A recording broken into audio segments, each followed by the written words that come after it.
kita akan bersama-sama untuk terus ke sesi menjamu selera. Jadi sebelum saya menutupkan majlis kita, dan saya ingin mempersilakan sekali lagi Encik Budin selaku wakil dan juga pemilik saya bawa, mungkin ada kata-kata penutup khusus untuk semua hadirin dan hadirat. Silakan. Assalamualaikum. 3 hari dan saya akan bawa semua staf ke Pulau Tioman. Selama 3 hari 2 malam. Maknanya Ahad malam kita akan bertolak ke Mersing, JT Mersing, naik feri pukul jam pagi, dan kita akan berehat. Sambil tu ada kita buat macam-macam lah aktiviti dekat sana nanti.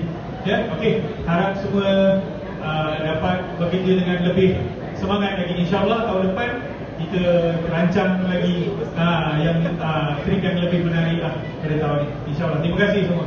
Dan juga Okey, baiklah.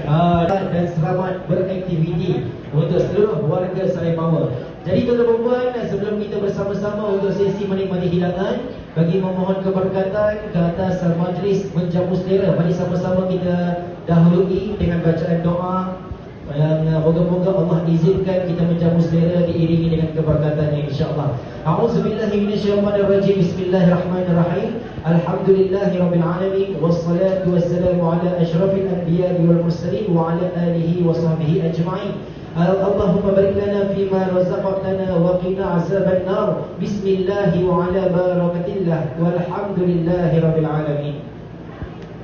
Baiklah tuan-tuan dan puan, saya nak maklumkan untuk menjamu selera, ruangan makan dia di belah hadapan kedai, di hadapan restoran. Jadi tuan-tuan dan puan boleh ke ruangan tersebut selepas ini.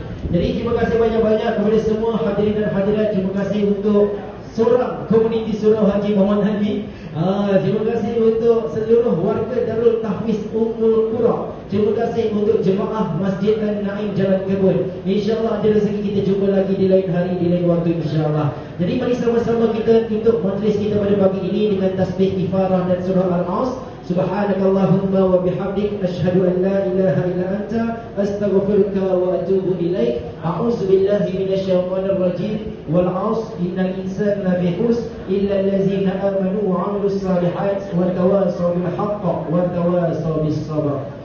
Jaga diri baik-baik tuan-tuan dan puan. Saya persilakan tuan-tuan dan puan untuk ke ruang hadapan kedai untuk menjamu selera. Dengan ini saya tutup majlis dengan lafaz wabillahi taufiq wal hidayah. Assalamualaikum warahmatullahi taala wabarakatuh.